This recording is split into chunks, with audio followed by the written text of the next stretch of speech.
ಹಾಸನದ ಕಾವೇರಿ ಗ್ರಾಮೀಣ ಬ್ಯಾಂಕ್ನಿಂದ ಸಾಲ ಪಡೆದು ಸುಸ್ತಿದಾರರಾಗಿರುವ ರೈತರೊಬ್ಬರ ಜಮೀನು ಹರಾಜು ಪ್ರಕ್ರಿಯೆ ಕೈಬಿಟ್ಟು ಒಂದು ಬಾರಿಯ ಸೆಟಲ್ಮೆಂಟ್ಗೆ ಅವಕಾಶ ನೀಡಬೇಕೆಂದು ಆಗ್ರಹಿಸಿ ಕರ್ನಾಟಕ ರಾಜ್ಯ ರೈತ ಸಂಘದ ನೇತೃತ್ವದಲ್ಲಿ ರೈತರು ಕೆಆರ್ಪುರಂನ ಬ್ಯಾಂಕ್ ಎದುರು ಪ್ರತಿಭಟನೆ ನಡೆಸಿದರು. ರೈತ ಸಂಘದ ಜಿಲ್ಲಾಧ್ಯಕ್ಷ ಕಣಗಲ್ ಮೂರ್ತಿ ಮಾತನಾಡಿ, ಶಿವಕುಮಾರ್ ಅವರು 2025ರ ಜನವರಿಯಲ್ಲಿ ಅಡಗೂರು ಶಾಖೆಯಲ್ಲಿ OTS ಮೂಲಕ 7 ಲಕ್ಷ ರು ಕಟ್ಟಲು ಸಿದ್ಧರಿದ್ದರು. ಬ್ಯಾಂಕ್ ಅಧಿಕಾರಿಗಳು 13 ಲಕ್ಷದಿಂದ 60 ಲಕ್ಷದ ರುವರೆಗೆ ಬೇಡಿಕೆ ಇಟ್ಟಿದ್ದಾರೆ. ಮೇ 5ರ ಧರಣಿಯಲ್ಲಿ OTS ಭರವಸೆ ನೀಡಿದರು.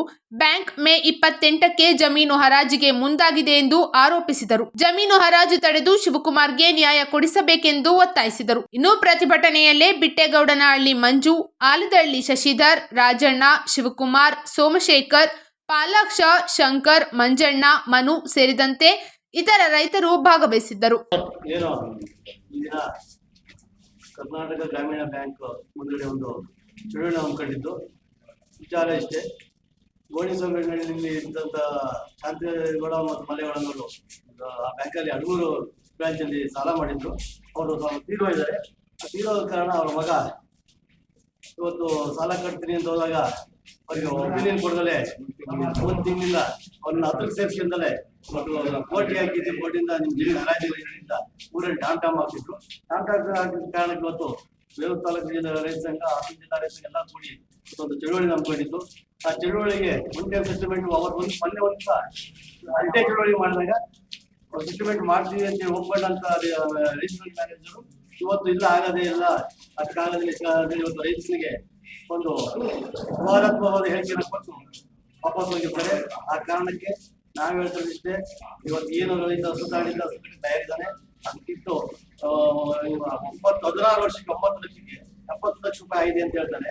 1 ಡಬಲ್ ಹಾಕಿದ್ರು 70 ಲಕ್ಷ ಆಗಲ್ಲ. ಏನೋ 9 ಲಕ್ಷ 1 ಡಬಲ್ ಹಾಕಿದ್ರು 28 ಲಕ್ಷ ದುಡ್ಡು ಆಗಲ್ಲ. ಅಂತದ್ರಲ್ಲಿ 9 ಲಕ್ಷ ಸಾಲ ತಗೊಂಡು 70 ಲಕ್ಷ ಸಾಲ ಕಟ್ಟಲಿಕ್ಕೆ ಸಾಧ್ಯ ಇಲ್ಲ. ಇವತ್ತೇನಾದ್ರು ನಾಳೆ ಬೆಳಿಗ್ಗೆ ರೈತ ಕುಟುಂಬಕ್ಕೆ ಏನಾದ್ರು ಅನಾಹುತ ಮಾಡ್ಕೊಂಡ್ರೆ ಈ ಏನ್ ಬ್ಯಾಂಕ್ ನೋಟಿಸ್ ಕೊಟ್ಟು ಟಮ್ ಬಿಡ್ತಾರೆ. ಏನಾದ್ರು ಸಣ್ಣದ ಏನಾದ್ರು ಒಂದು ನೋವಾಗಿ ಅವ್ರ ಮಾನಸಿಕ ಏನಾದ್ರು ಆದ್ರೂ ಕೂಡ ಬ್ಯಾಂಕ್ ಜವಾಬ್ದಾರಿ ಆಗ್ಬೇಕಂತೆ. ಅದ್ರ ಜೊತೆಗೆ ನಾಳೆ ಏನು ಅಡಗೂರು ಗ್ರಾಮೀಣ ಬ್ಯಾಂಕ್ ಇದೆ, ಬ್ಯಾಂಕ್ ಮುಂದ್ಗಡೆ ನೋಟ್ ಕೊಟ್ಟು ಚಳುವಳಿ ಹಮ್ಮಿಕೊಳ್ತೀವಿ. ಚಳುವಳಿ ಹಮ್ಮಿಕೊಳ್ಳೋದು ಯಾಕೆಂದ್ರೆ ಈ ಮನುಷ್ಯನಿಗೆ ನ್ಯಾಯ ಒದಗಬೇಕು. ನ್ಯಾಯ ಒದಗಿಲ್ಲ ಅಂದ್ರೆ ನಾವು ಬೆಳೆದ ಪ್ರಯತ್ನ ಬಿಡಲ್ಲ. ಆ ಕಾರಣಕ್ಕೋಸ್ಕರ ನಾಳೆ ಬ್ಯಾಂಕ್ ಮುಂದ್ಗಡೆ ಹಮ್ಮಿಕೊಳ್ತೀವಿ. ಇದು ನ್ಯಾಯ ಸಿಗೋದು ನಾವು ಯಾರ್ಯಾರು ಇವತ್ತು ಪಾಲ್ಗೊಂಡಿದ್ರಿ ಈ ಸಭೆ? ಇವತ್ತು ಹೋರಾಟದಲ್ಲಿ ಯಾರ್ಯಾರು ಈ ಸಭೆಯಲ್ಲಿ ಹಾಸನ ಜಿಲ್ಲಾ ರೈತ ಸಂಘ, ಹಾಸನ ಜಿಲ್ಲೆ ಎಲ್ಲಾ ತಾಲೂಕು ರೈತ ಸಂಘಗಳು ಒಟ್ಟಿಗಿದೆ. ನಾಳೆ ಬೇರೆ ಬೇರೆ ಜಿಲ್ಲೆಗಳಿಂದ ಚಳುವಳಿಗೆ ಬರ್ಲಿಕ್ಕೆ ತಯಾರಾಗಿ ಹೊರಟು ರೆಡಿ ಆಗ್ತಿದ್ದಾರೆ. ಹಾಗಾಗಿ ಅದ್ರ ಚಳುವಳಿ ಇದು ರಾಜ್ಯ ಮಟ್ಟದ ಒಂದು ಇತಿಹಾಸ ಸೃಷ್ಟಿಸುವಂತದ್ದು. ಯಾಕೆಂದ್ರೆ ನಾಳೆ ಬೆಳಗ್ಗೆ ಇದೇ ಒಂದು ಬ್ಯಾಂಕ್ ತರ ಮಾಡಿದ್ರೆ ಹಲವಾರು ಬ್ಯಾಂಕ್ ಶುರು ಮಾಡ್ತಾರೆ. ಹಾಗಾಗಿ ಇಡೀ ದೇಶಕ್ಕೆ ಅನ್ನ ಕೊಡುವಂತ ರೈತನ ಬೆನ್ನೆಲು ಬಂದ್ಬಿಟ್ಟು ಅವನ ಕುಲನ ನಾಶ ಮಾಡಲಿಪಟ್ಟಂತ ಈ ಬ್ಯಾಂಕ್ಗಳನ್ನ ಮುಂದಿನ ದಿನಮಾನಗಳಲ್ಲಿ ಬ್ಯಾಂಕ್ಗಳ ಹಳ್ಳಿಗೆ ನಿಲ್ದಂಗೆ ಮಾಡುವಂತ ಕಾರ್ಯಕ್ರಮ ಕೂಡ ಮುಂದ್ಕೋಬೇಕಾಗ್ತದೆ. ಹಾಗಾಗಿ ನಾಳೆಯಿಂದ ಅಡಗೂರಿನಲ್ಲಿ ನಮ್ಮೊಂದು ದಿಟ್ಟವಾದ ಹೋರಾಟ ಏನಂತ ಹೇಳಿದ್ರು ಸರ್? ಅವತ್ತು ನಾನು ಅದನ್ನು OTS ಮಾಡಿಸ್ಕೊಡ್ತೀನಿ, ದಯವಿಟ್ಟು ಚಳುವಳಿ ತಗೊಳ್ಳಿ ಅಂತ ಹೇಳಿದ್ದಾನೆ. ಇದು ಗೊತ್ತಾ? ಇದು ರೆಕಾರ್ಡ್ ಮಾಡ್ಕೇಳ್ರಿ. ಇದು ನಿಜವಾದ ಇನ್ಸ್ಪೆಕ್ಟರ್ಗೆ ನಡೆದಂತ ಘಟನೆ. ಆದ್ರೆ ಇವರಿಂದ ಹಳ್ಳಿಗಳಲ್ಲಿ ಇವ್ರ ಬ್ಯಾಂಕ್ಗಳಿದಾವಲ್ಲ, ಹಳ್ಳಿ ಗ್ರಾಮಾಂತರ ಬ್ಯಾಂಕ್ ಅಂತ ಹೇಳಿ ಆಯ್ತ್ರಪ್ಪ ಮಾಡ್ಸಿ. ಯಾಕೆ ಅಂದ್ರೆ ನಾವು ಇನ್ಸ್ಪೆಕ್ಟರ್ ಹೇಳಿದ್ಕೆ ನಾನು ಸರ್ 10 ಲಕ್ಷ ಕೊಡ್ತಾರ ಅಂದ್ರೆ ಅದ್ರೊಳಗೆ 3 ಲಕ್ಷ ಇದೆ, 13 ಆಗುತ್ತೆ. ಆಯ್ತಾ? ನೀವೇನೋ ಒಂದ್ ಲೆಕ್ಕಾಚಾರಕ್ಕೆ ಬರ್ತೀರಿ ಅಂದ್ರೆ ನೀವು ಆಟ ಹಿಡ್ತೀರಿ ಅಂದ್ರೆ ನೀವು ಅಲ್ಲೇ ಇರಿ, ನಾವ್ ಇಲ್ಲೇ ಇರ್ತೀವಿ. ನಮ್ಗೇನ್ ಅದೇನು ಹೇಳ್ತಾ ಇಲ್ಲ. ನಾವು ನೀವು ಮಾಡಿರೋಂಥ ಹಲ್ಕ ಕೆಲಸಕ್ಕೆ ಸಲುವಾಗಿ ಉತ್ತರ ಕೇಳಕ್ ಬಂದಿದ್ದೀವಿ. ಇದೇನು ಈಗ ಉತ್ತರ ಕೊಡಿ. ಇದು ಯಾವ ಸ್ಟೇಜಲ್ಲಿ ಇರುತ್ತೆ, ಯಾವ ಮಾನದಂಡದ ಮೇಲೆ ನೀವು ಹರಾಜಿಗೆ ಬಂದಿದ್ದೀರಿ, ಯಾವ ಯೋಗ್ಯತೆ ಮೇಲೆ ನೀವು ಅವರಿಗೆ ಮಾನಸಿಕವಾಗಿ ಹಿಂಸೆ ಕೊಡೋ ರೀತಿಯಲ್ಲಿ ನೋಟಿಸ್ ತಯಾರು ಮಾಡಿದ್ದೀರಿ. ಒಬ್ಬೊಬ್ರು 6 ತಿಂಗಳೊಳಗೆ ಹೆಂಗ್ರಿ ಇಷ್ಟೊಂದು ಆಗ್ತಿತ್ತು? 13 ಇದ್ದು 60 ಯಾವ್ದ್ರಿ ಲೆಕ್ಕ? ಯಾವ್ದ್ರಿ ಕಂಪ್ಯೂಟ್ರು? 70 ಒಬ್ಬೊಬ್ರು ಅನ್ನೋದು ಹೇಳ್ತಿರಲ್ಲ ನೀವು. ಯಾವ ಇವು ವಾಣಿಜ್ಯ ಬೆಳೆ ಹಾಕಿದಾರ ಅವರು ಸರ್ಫೇಸ್ ಆಕ್ಟ್ ಹೆಂಗ್ ಬರುತ್ತೆ? ಹೆಂಗ್ ಹರಾಜಿಗೆ ನೀವು ನೋಟಿಸ್ ಕೊಟ್ಟಿದ್ರಿ? ಸರ್ಫೇಸ್ ಆಕ್ಟ್ ಮೂವ್ ಮಾಡಿಲ್ಲ ಅವರು. DRT ಕೋರ್ಟ್ DRT ಕೋರ್ಟ್ಗೆ ಹಾಕಿದ್ಮೇಲೆ ಹರಾಜಕ್ಕೆ ಆರ್ಡರ್ ಪಾಸ್ ಮಾಡಿದ್ದಾರೆ. ಯಾರು ಆರ್ಡರ್ ಪಾಸ್ ಮಾಡಿದ್ದಾರೆ? ಕೋರ್ಟ್ನವರು, DRT ಕೋರ್ಟ್.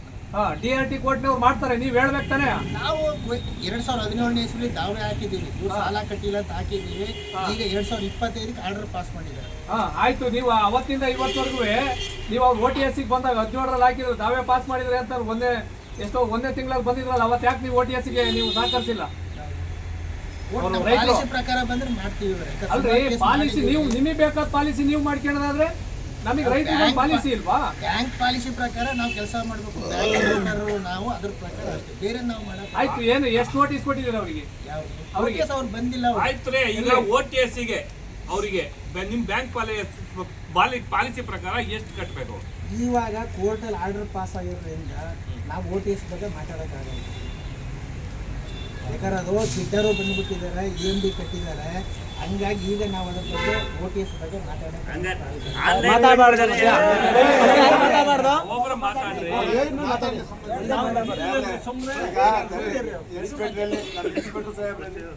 ಈಗ ನಿಮ್ ಕೋರ್ಟಿಂದ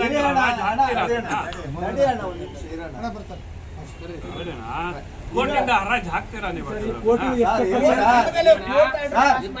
ಇರಿ ಸರ್, ಒಂದ್ ನಿಮಿಷ ಇರಿ ಸರ್. ಇಲ್ಲಿ ಕೋರ್ಟ್ ಬೀಗ ಹಾಕ್ಸಿದ್ದೆ, ಬೀಗ ಹೊಡೆದಾಕಿವಿ.